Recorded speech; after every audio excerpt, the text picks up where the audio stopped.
আমার ঘরে শোকেসের উপর সারিতে একটা সুন্দর জগ ছিল, এখনো আছে। কাচের জগ, রঙিন খয়েরি আর হলদেটে মেশানো রং। কখনো জগে জল তোলা হয়েছিল কিনা আমার ঠিক মনে পড়ে না। জগটা একবার আমার হাত থেকে পড়ে এক কোণা ভেঙে গেল। আম্মুর প্রচণ্ড মন খারাপ হলো।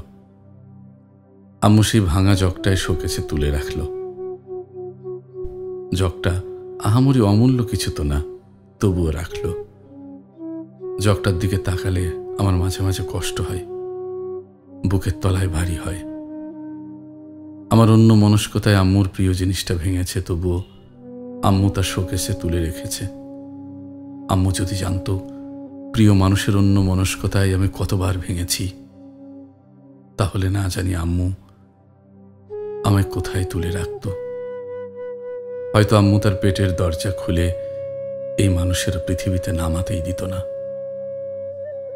আম্মুর কাচের জগটা ভাঙত না, আমি কখনো ভাঙতাম না, আমিও কখনো ভাঙতাম না।